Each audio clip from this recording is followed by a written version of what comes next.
Dekapan Cinta Bab 67 by Shadilay, episode Dekapan Hangat. Silakan disimak ceritanya. Jangan lupa subscribe. Setelah Gita selesai menangis dalam pelukan Levi, ia merasa lebih nyaman dan lebih baik. Beban dalam hatinya sedikit hilang. Levi masih memeluknya dan mengelus rambutnya. Bagaimana? Apakah sudah jauh lebih baik lagi? Iya, terima kasih, jawab Gita. Tak perlu kamu berterima kasih padaku. Itu sudah kewajibanku, menjaga dan menghiburmu saat kamu sedih. Apakah kamu lupa jika aku ini adalah kekasihmu? Ucap Levi menggoda Gita. Gita yang mendengar ucapan manis Levi itu pun langsung merona seketika. Namun karena Gita masih dalam pelukannya, Levi tak dapat melihat bagaimana meronanya wajah Gita saat itu. Ia memukul kecil dada Levi yang suspek. Kamu kenapa? Tanya Levi. Apakah kamu malu aku menggodamu? Levi melepaskan pelukannya seketika dan melihat wajah Gita. Benar saja, ia tampak merona karena malunya. Apa ini? Kenapa wajahmu seperti kepiting rebus begitu? Ucap Levi. Gita langsung menundukkan wajahnya. Aku masih ingin melihat wajah cantikmu itu. Ayo tegakkan kepalamu. Lihat aku, ucap Levi sambil menarik pinggang Gita ke dalam pelukannya lagi. Wajah mereka begitu dekat satu sama lainnya. Apakah kamu senang aku telah kembali padamu? Tanya Levi. Iya, aku sangat senang, Direktur, jawab Gita. Panggil aku sayang, ucap Levi. Jika kita berdua, jangan panggil Direktur. Aku ingin kamu panggil aku sayang mulai saat ini, ucap Levi. Apa kamu merindukan aku? Tanya Levi. Iya, aku merindukanmu, jawab Gita. Gita merasakan hawa hangat dari tubuh Levi. Levi langsung mendaratkan bibirnya pada bibir Gita. Ucap Levi. Levi makin memperdalam ciuman itu.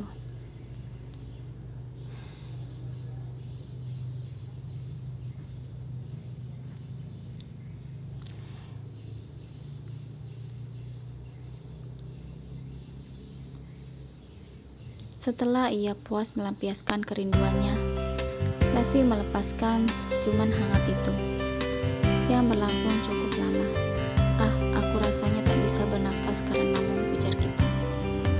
Levi tersenyum melihat Gita merasakan puas akan sarapan pagi yang ia berikan pagi itu.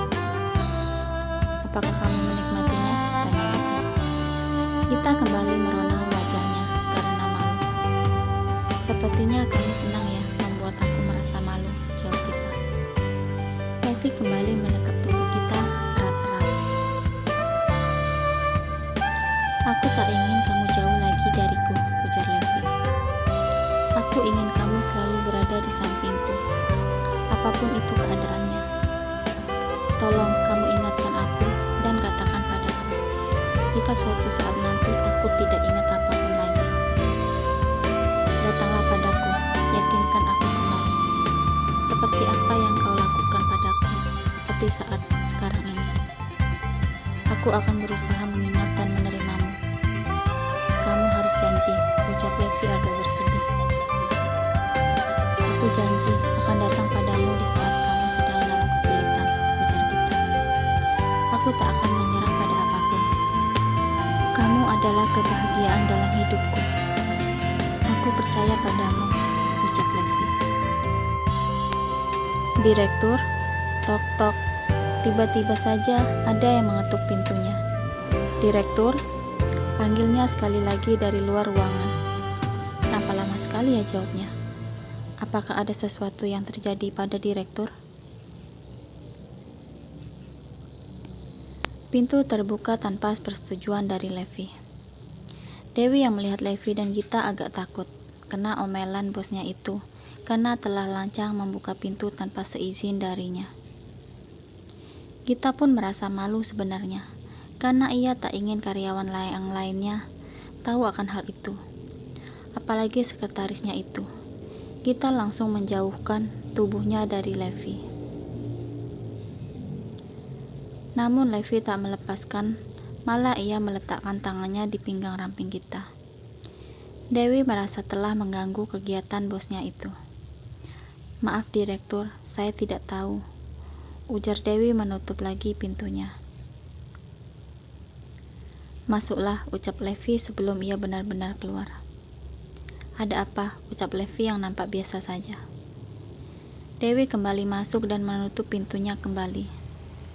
"Saya akan membacakan jadwal direktur hari ini." "Baiklah," ucap Levi.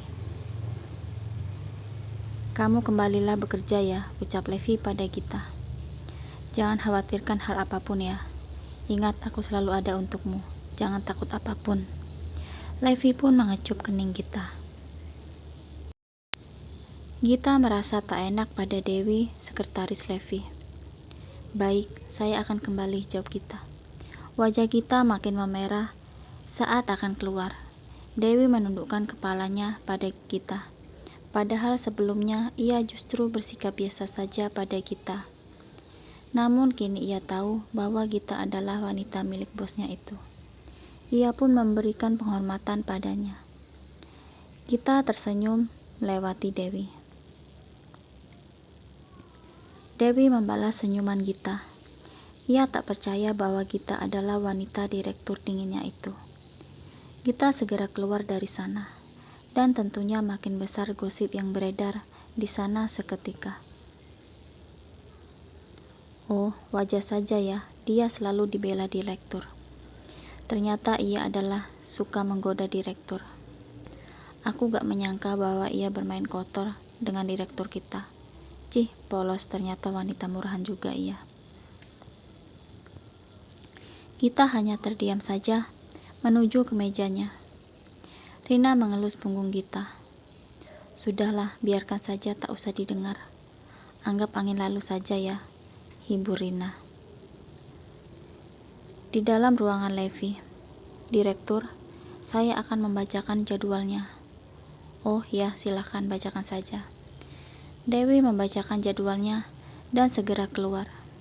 Setelah ia membacakannya,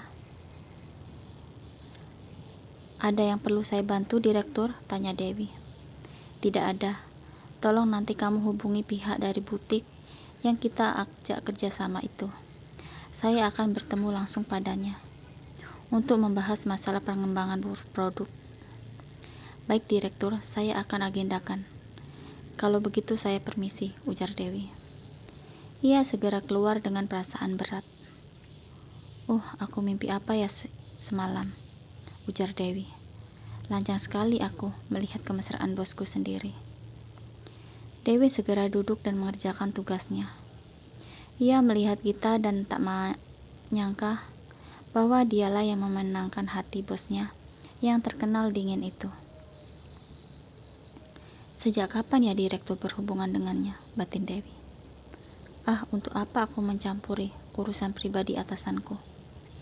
Bukan urusanku itu. Aku hanya bawahan saja." Tapi beruntung sekali dia bisa mendapatkan perhatian dari direktur. "Wah, kapan aku punya kekasih ya?" pikirnya melayang. Syukurlah juga direktur sudah putus dari Bu Hana. Karena selalu saja merendahkan dan bersikap kasar pada bawahan. Aku tak suka sikapnya yang sok paling cantik. Sudahlah, aku harus fokus pada tugasku. Terima kasih sudah menyimak cerita ini. Nantikan kisah selanjutnya dan cerita menarik lainnya ya. Yang belum subscribe, silahkan subscribe. Yang sudah subscribe, saya ucapkan terima kasih dan bantu saya agar lebih semangat membuat konten dan menghibur kalian semua. Thanks for watching.